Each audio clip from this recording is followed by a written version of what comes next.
Good morning, all my sweet friends, pals, and confidants. Today is the second half of Purim. I forgot that the Hebrew calendar, they start everything, it's sundown to sundown. Unlike us, we kind of are sunup to sunup. So today is still Purim, and it is a beautiful day. Oh my goodness. Not a cloud in the sky. I'm getting a late start because I wanted to clean house this morning and start on a fresh foot. Ew. So that you're just getting me and I'm not thinking about all the things I need to do today.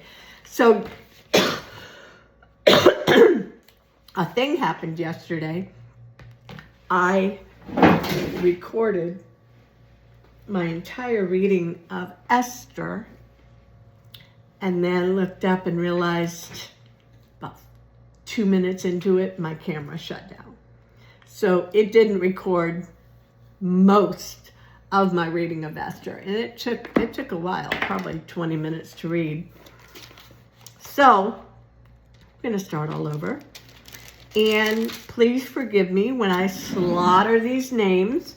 These are not normal names for this Scottish-American, Scot-Irish, American, French, English mutt. So yeah, I'm gonna try to read them. I've got all my essential oils out here because I've been battling a bad cold now for over a week. About a week. I think it was last Tuesday when it first started getting really yucky. But I don't know if I told you yesterday, my husband bought me this mug. We went to Hobby Lobby and walked all over, and this is the only thing that I really, really wanted. Had to have. And look at it. It's perfect. I don't know if you can see it. It's backwards. It says, "Perhaps you were born for such a time as this." Esther 4:14. Courage. So Esther is about courage. It's about loving your family. So I'm going to read the book of Esther. So hang in there. This is going to be a long video. I am probably going to skip over like names, the eunuchs and some of Mordecai's friends and some of the king's officers, and it's names that are not common to my tongue. Admatha, Tarshish, Mears, Mersina, Mimican. Yeah, those are not names I'm familiar with. Okay, so here we go. We are starting in Esther. And I think I told you yesterday the timing of this. The Israelites had been carried off to Babylon with Daniel and some prophets, and we are now quite a few years out from that. They were in captivity for 70 years. I'm not sure when this was taking place, but I'm pretty sure Esther was not born in Israel. Her uncle might have been, but if he had, Mordecai, he would have been very, very, very young when they were carried off because, just because. Let me take a sip of coffee, please. This is my second cup today. I never drink more than 2 cups of coffee, but sometimes I do. That second cup is just, okay. I hate that you have to look at me. Yesterday I recorded while I showed you a picture of Esther, and I don't know, that might have been why it cut out on me. I don't know. But you're going to have to suffer through looking at me reading. Let me try to lift it up a little bit so that it's not so bad. You're not looking at the top of my head. These events happened in the days of King Xerxes, who reigned over 127 provinces stretching from India to Ethiopia at the time of Xerxes, ruled his empire from his royal throne at the fortress of Susa.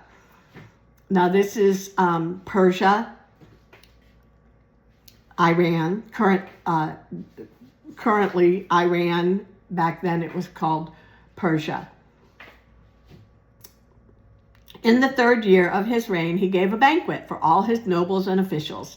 He invited all the military officers of Persia and Media, as well as the princes and nobles of the provinces. The celebration lasted 180 days, a tremendous display of the opulent wealth of his empire and the pomp and splendor of his majesty. And by the way, I'm reading out of NIV. So NIV gives current Gregorian dates, not the Hebrew dates. Okay. When it was all over, the king gave a banquet for all the people, from the greatest to the least, who were in the fortress of Susa. It lasted for 7 days and was held in the courtyard of the palace garden. The courtyard was beautifully decorated with white cotton curtains and blue hangings, which were fastened with white linen cords and blue ribbons to silver rings embedded in marble pillars. Gold and silver couches stood on a mosaic pavement of porphyry, marble, mother of pearl, and other costly stones. So this was not a cheap backyard barbecue. This was, they pulled all the stops. Drinks were served in gold goblets of many designs, and there was an abundance of royal wine, reflecting the king's generosity. By edict of the king, no limits were placed on the drinking, for the king had instructed all his palace officials to serve each man as much as he wanted. Get them drunk. That's what he's saying. Let them get drunk. At the same time, Queen Vashti gave a banquet for the women in the royal palace of King Xerxes. And I can bet you the wine was liberal there too, was plenty. So Vashti was probably feeling quite boisterous herself. On the 7th day of the feast, when the King Xerxes was in high spirits because of the wine, he told 7 eunuchs who attended him, and this names them, I'm not going to say the names, to bring Queen Vashti to him with the royal crown on her head. He wanted the nobles and all the other men to gaze on her beauty, for she was a very beautiful woman. But when they conveyed the king's order to Queen Vashti, she refused to come. Ooh, na na na na, na na na na. Hey, hey, hey, goodbye. Yeah, that was the beginning of her end. He immediately counseled with his wise advisors who knew all the Persian laws and customs, for he always asked their advice. The names of these men were, there's 7 of them. You can look it up. 7 nobles of Persia and Media. They met with the king regularly and held the highest positions in the empire. What must be done to Queen Vashti, the king commanded. What penalty does the law provide for a queen who refuses to obey the king's orders? Properly sent through his eunuchs? Memucan answered the king and his nobles. Queen Vashti has wronged not only the king, but also every noble and citizen throughout your empire. Women everywhere will begin to despise their husbands when they learn that Queen Vashti has refused to appear before the king. Before this day is out, the wives of all the king's nobles throughout Persia and Media will hear what the queen did and will start treating their husbands the same way. There will be no end to their contempt and anger. So if it please the king, we suggest that you issue a written decree, a law of the Persians and Medes that cannot be revoked. It should order that Queen Vashti be forever banished from the presence of King Xerxes, and that the king should choose another queen more worthy than she. When this decree is published throughout the king's vast empire, husbands everywhere, whatever their rank, will receive proper respect from their wives. The king and his nobles thought this made good sense. So obviously he didn't love her. So he followed Memucan's counsel, and he sent letters to all parts of the empire, to each province in its own script and language, and proclaimed that every man should be the ruler of his own home and should say whatever he pleases. But after Xerxes' anger had subsided, he began to think about Vashti and what she had done and the decree he had made. So his personal assistant suggested, let's search the empire to find all the beautiful young virgins for the king. The king appoint agents in each province to bring these beautiful young women to the royal harem at the fortress of Susa. Hegai, the king's eunuch in charge of the harem, will see that they are all given beauty treatments. After that, the young woman who pleases the king will be made queen instead of Vashti. This advice was very appealing to the king, so he put the plan into effect. At that time, there was a Jewish man in the fortress of Susa whose name was Mordecai. Remember that name? Mordecai was son of Jair. Jair. You pronounce it. He was from the tribe of Benjamin and was a descendant of Kish and Shimei. His family had been among those with Jehoiakim of Judah and had been exiled from Jerusalem to Babylon by King Nebuchadnezzar. This man had a very beautiful and lovely young cousin, Hadassah, who was also called Esther. When her father and mother died, Mordecai adopted her into his family and raised her as his own daughter.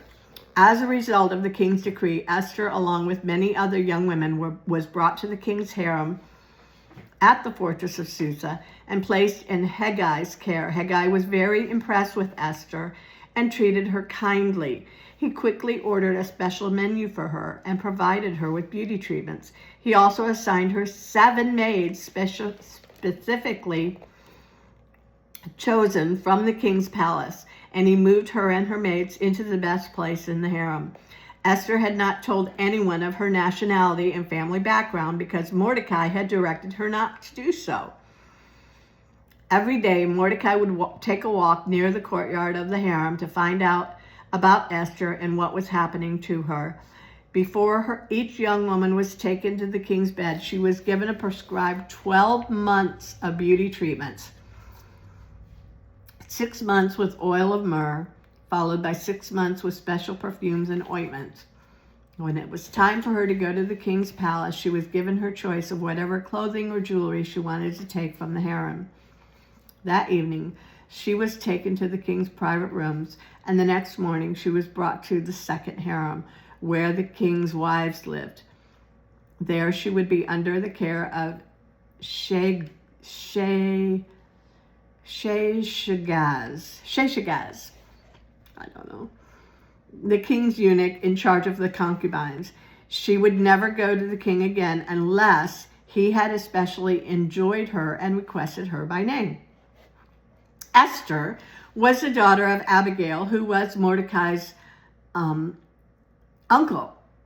Mordecai had adopted his younger cousin Esther. When it was Esther's turn to go to the king, she accepted the advice of Hegai, the eunuch in charge of the harem. She asked for nothing except for what he suggested. She was admired by everyone who saw her.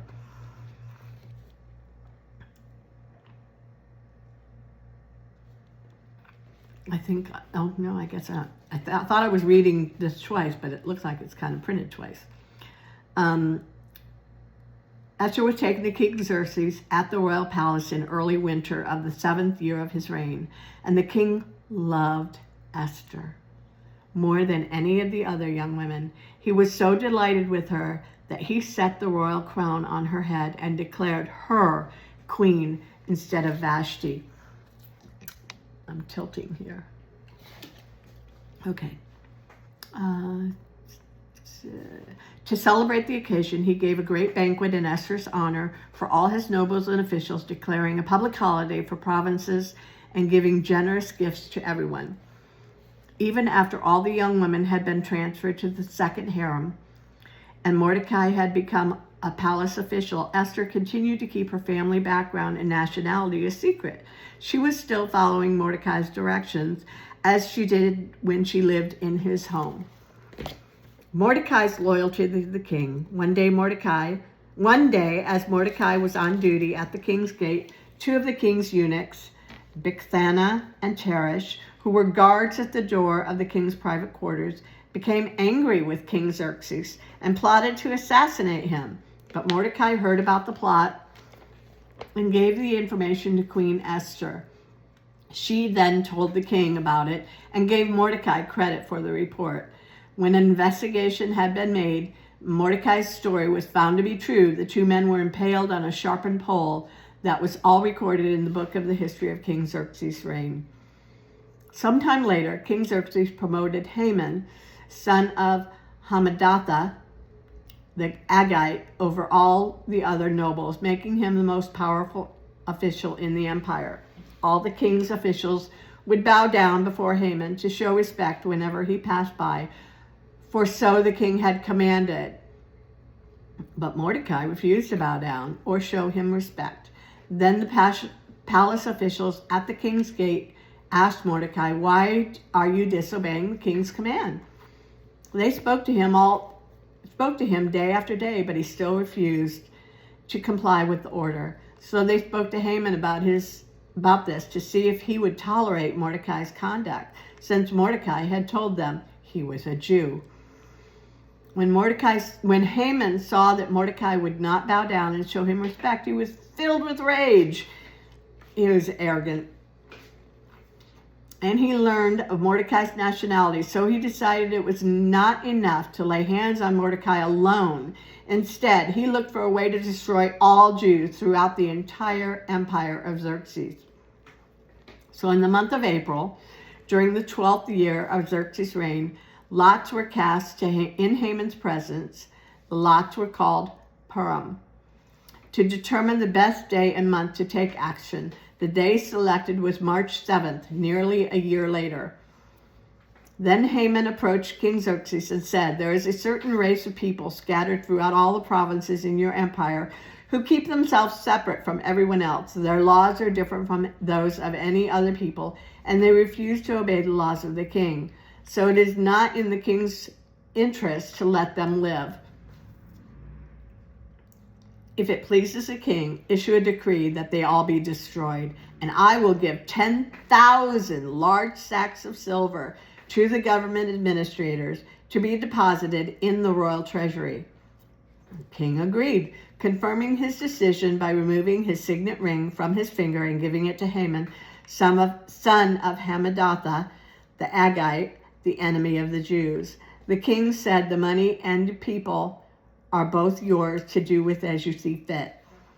So on April 17th, and that's of the Gregorian calendar, the king's secretaries were summoned and the decree was written exactly as Haman dictated. It was sent to the king's highest officials and governors of the respected provinces and the nobles of each province in their own scripts and languages. The decree was written in the name of King Xerxes and sealed with the king's signet ring. Dispatches were sent by swift messengers to all the provinces of the empire, giving the order that all Jews, young and old, including women and children, would be killed, slaughtered, and annihilated on a single day. This was scheduled to happen on March 7th of the next year. The property of the Jews would be given to those who killed them. A copy of this decree was to be issued as law every province and proclaimed to all peoples so that they would be ready to do their duty on the appointed day. At the king's command, the decree went out by swift messenger, and it was also proclaimed in the fortress of Susa. Then the king and Haman sat down to drink, but all the city of Susa fell into confusion. Mordecai requests Esther's help, but when Mordecai learned about all that, When Mordecai learned about all that had been done, he tore his clothes, put on burlap and ashes, and went out into the city, crying with a loud and bitter wail. He went as far as the gate of the palace, for no one was allowed to enter the palace gate while wearing clothes of mourning. And as the news of the king's decree reached all the provinces, there was a great mourning among the Jews. They fasted, wept, and wailed, and many people lay in burlap and ashes. When Queen Esther's maids and eunuchs came and told her about Mordecai, she was deeply distressed. She sent clothing to him to replace the burlap, but he refused it. Then Esther sent for Hathach, one of the king's eunuchs, who had been appointed as her attendant. She ordered him to go to Mordecai and find out what was troubling him and why was he in mourning. So Hathach went to Mordecai in the square in front of the palace gate. Mordecai told him the whole story, including the exact amount of money Haman had promised to pay into the royal treasury for the destruction of the Jews. Mordecai gave Hathach a copy of the decree issued in Susa that called for the death of all the Jews. He asked Hathach to show it to Esther and explain the situation to her. He also asked Hathach to direct her to go to the king and beg for mercy and plead for the people. So Hathach returned to Esther with Mordecai's message. And Esther told Hathach to go back and relay this message to Mordecai. All the king's officials and even the people in the provinces know that anyone who appears before the king in his inner court without being invited is doomed to die unless the king holds out his golden scepter. And the king has not called for me to come to him for 30 days. So Hathach gave Esther's message to Mordecai. Mordecai sent this reply to Esther. Don't think for a moment that because you're in a palace you will escape when all the other Jews are killed. If you keep quiet at a time like this, deliverance and relief for the Jew will arise from some other place, but you and your relatives will die. Who knows, it was perhaps you were made queen for just a time as this. Then Esther sent this reply to Mordecai. Go and gather together all the Jews of Susa and fast for me. Do not eat or drink for 3 days, night or day. My maids and I will do the same. And then, though it is against the law, I will go in to see the king. If I must die, I must die. So Mordecai went away and did everything as Esther ordered him. On the third day of the fast, Esther put on her royal robes and entered the inner court of the palace, just across from the king's hall. The king was sitting on his royal throne facing the entrance. When he saw Queen Esther standing there in the inner court, he welcomed her and held out his golden scepter to her. So Esther approached and touched the end of the scepter. Then the king asked her, What do you want, Queen Esther? What is your request? I will give it to you even if it is half of the kingdom. He really loved her.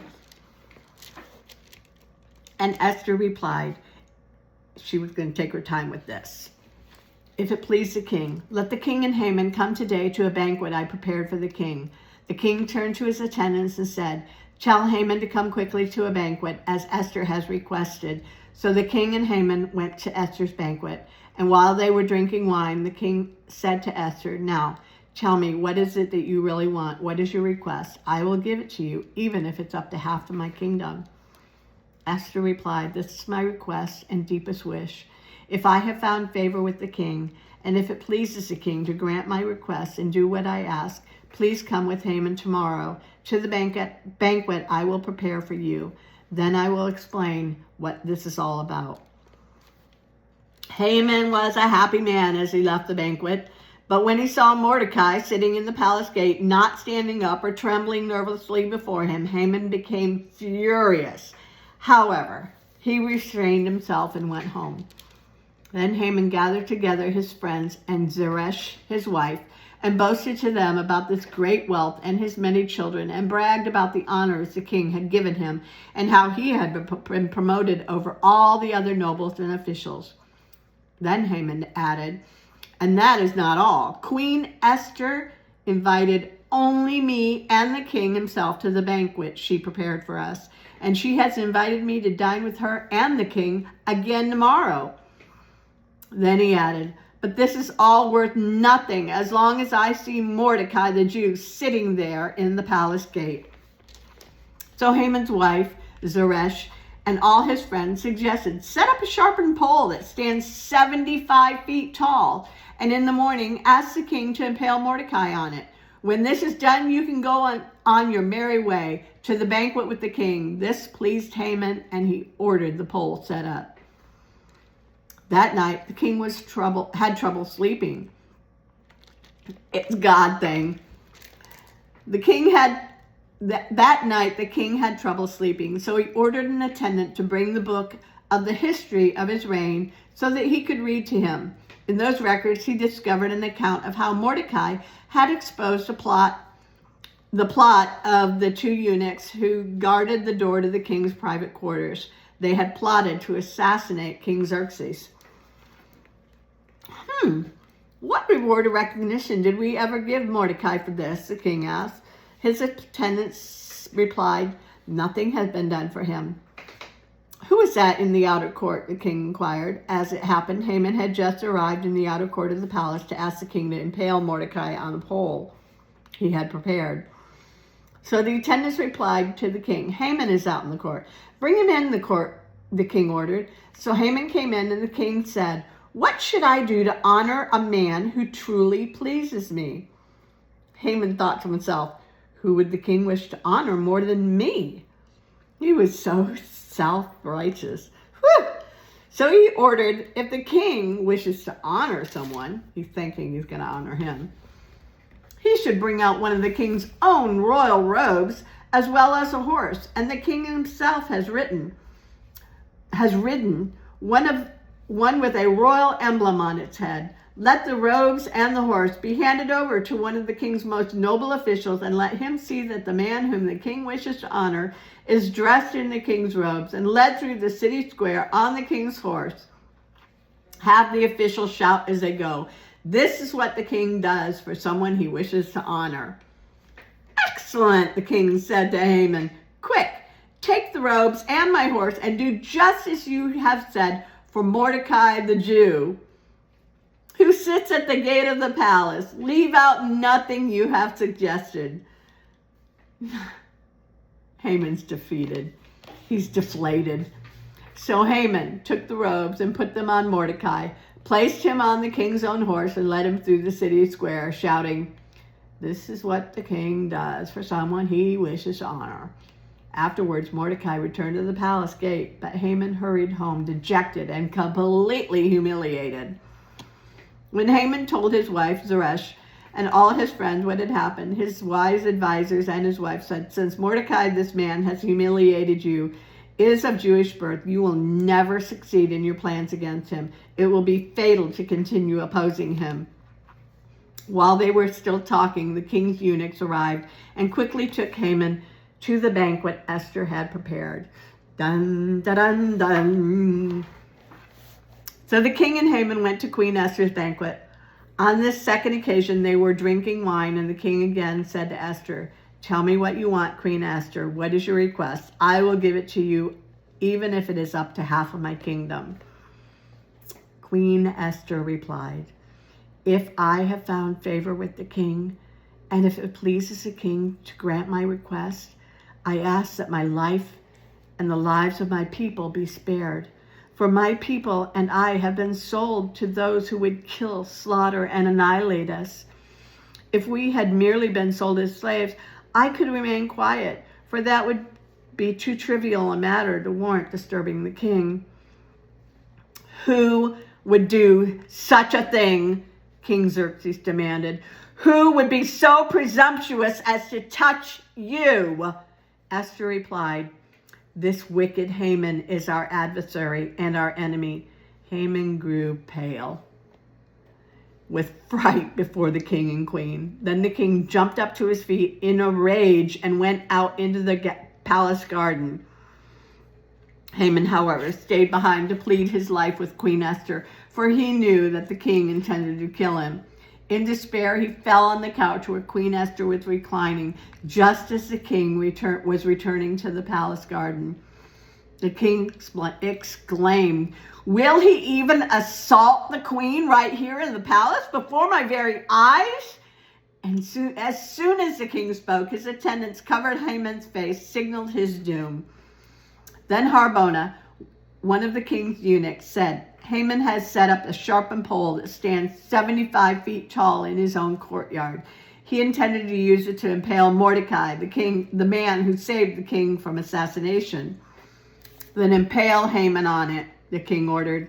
So they impaled Haman on the pole he had set up for Mordecai, and the king's anger subsided. On that same day, King Xerxes gave the property of Haman, the enemy of the Jews, to Queen Esther. Then Mordecai was brought before the king, and for Esther had told the king how they were related. And he took off his signet ring, which he had taken back from Haman, and gave it to Mordecai. And Esther appointed Mordecai to be in charge of Haman's property. Then Esther went again before the king, falling down at his feet and begging him with tears to stop the evil plot devised by Haman the Agagite against the Jews. Again the king held out the golden scepter to Esther, so she rose and stood before him. Esther said, "If it please the king, and if I have found favor with him, and if he thinks it's right and I am pleasing to him, let there be a decree that reverses the orders of Haman, son of Hammedatha the Agagite, who ordered that the Jews throughout the king's provinces should be destroyed. For how shall I endure to see my people and my family slaughtered and destroyed?" Then King Xerxes said to Queen Esther and Mordecai the Jew, "I have given Esther the property of Haman, and he has been impaled on a pole because he tried to destroy the Jews. Now go ahead and send a message to the Jews in the king's name, telling them whatever you want, and seal it with the king's signet ring. But remember that whatever has already been written in the king's name and sealed with his signet ring cannot be revoked." So on June 25th, the king's secretaries were summoned, and a decree was written exactly as Mordecai dictated. It was sent to the Jews and to the highest nobles and the governors and the nobles in all the 127 provinces stretching from India to Ethiopia. The decree was written in the scripts and languages of all the peoples of the empire, including that of the Jews. The decree was written in the name of King Xerxes and sealed with the king's signet ring. Mordecai sent the dispatches by swift messenger who rode fast horses especially bred for the king's services. The king's decree gave the Jews in every city authority to unite and defend their lives. They were allowed to kill, slaughter, and annihilate anyone of any nationality or province who might attack them or their children or their wives or take their property, and to take the property of their enemies. The day chosen for this event throughout all the provinces of King Xerxes was March 7th of the next year. A copy of this decree will be issued as law to every province and proclaimed to all people, so that the Jews would be ready to take revenge on their enemies on the appointed day. So urged on by the king's command, the messengers rode out swiftly on fast horses bred for the king's service. The same decree was also proclaimed in the fortress of Susa. Then Mordecai left the king's presence wearing the royal robe of blue and white, the great crown of gold, and an outer cloak of fine linen and purple. And the people of Susa celebrated the new decree. The Jews were filled with joy and gladness and were honored everywhere. In every province and city, wherever the king's decree arrived, the Jews rejoiced and had a great celebration and declared a public festival and holiday. And many of the people of the land became Jews themselves, for they feared that the Jews might do to them. Let me read that again. And many of the people of the land became Jews themselves, for they feared what the Jews might do to them. So on March 7th, the two decrees of the king were put into effect. On that day, the enemies of the Jews had hoped to overpower them, but quite the opposite happened. It was the Jews who overpowered their enemies. The Jews gathered in their cities throughout all the king's provinces to attack anyone who tried to harm them. But no one could make a stand against them, for everyone was afraid of them. And all the nobles of the provinces and highest officers and governors and the royal officials helped the Jews for fear of Mordecai. For Mordecai had been promoted in the king's palace, and his fame spread throughout all of the provinces as he became more and more powerful. So the Jews went ahead on the appointed day and struck down their enemies with the sword. They killed and annihilated their enemies and did as they pleased with those who hated them. In the fortress of Susa, instead, the Jews killed 500 men. They also killed several names. The 10 sons of Haman, son of Hammedatha, the enemy of the Jews. But they did not take any plunder. That very day, the king was informed of the number of people killed in the fortress of Susa. He called for Queen Esther, and he said, "The Jews have killed 500 men in the fortress of Susa alone, as well as Haman's 10 sons. If they have done that here, what has happened in the rest of the provinces? But now, what more do you want? It will be granted to you. You tell me, and I will do it." Esther responded, "If it please the king, give the Jews in Susa permission to do again tomorrow as they had done today, and let the bodies of Haman's 10 sons be impaled on a pole." So the king agreed, and the decree was announced in Susa, and they impaled the bodies of Haman's 10 sons. Then the Jews of Susa gathered together on March 8th and killed 300 more men. Together they took no plunder. Meanwhile, the other Jews throughout the king's provinces had gathered together to defend their lives. They gained relief from all their enemies, killing 75,000 of those who hated them. But they did not take any plunder. This was done throughout the provinces on March 7th, and on March 8th they rested, celebrating their victory with a day of feasting and gladness. And that day is what we call Purim. The Jews at Susa killed their enemies on March 7th and again on March 8th and rested on March 9th, making that their day of feasting and gladness. So to this day, rural Jews living in remote villages celebrate an annual festival and holiday on the appointed day in late winter, when they rejoice and send gifts of food to each other. Mordecai recorded these events and sent letters to the Jews near and far throughout all the provinces of King Xerxes, calling on them to celebrate an annual festival on these 2 days.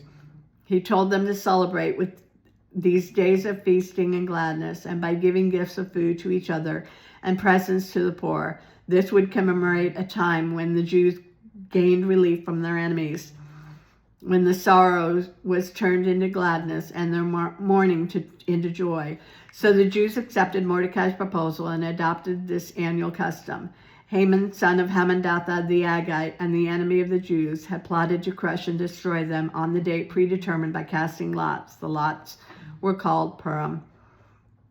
But when Esther came before the king, he issued a decree causing Haman's evil plot to backfire, and Haman and his sons were impaled on a sharpened pole. That is why the celebration is called Purim, because it is the ancient word for casting lots.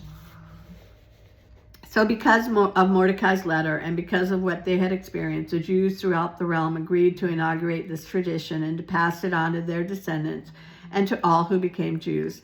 They declared they would never fail to celebrate these 2 prescribed days at the appointed time each year. These days would be remembered and kept from generation to generation and celebrated by every family throughout the provinces and cities of the empire. The festival of Purim would never cease to be celebrated among the Jews, nor would the memory of what happened ever die out among their descendants. Then Queen Esther, the daughter of Abihail, along with Mordecai the Jew, wrote another letter, putting the queen's full authority behind Mordecai's letter to establish the festival of Purim. Letters wishing peace and security were sent to the Jews throughout the 127 provinces of the empire of Xerxes.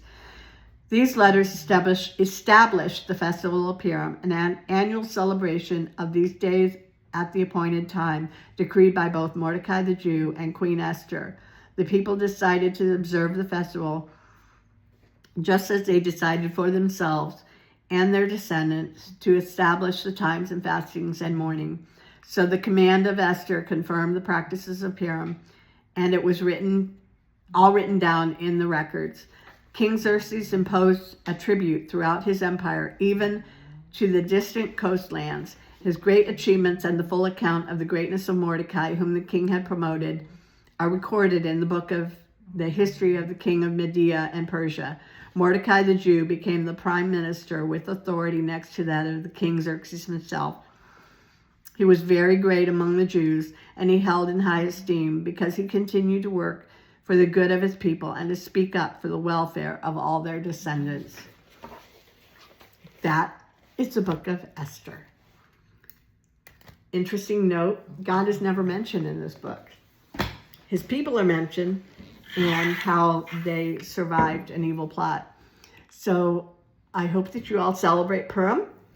Eat your tri-cornered cookies.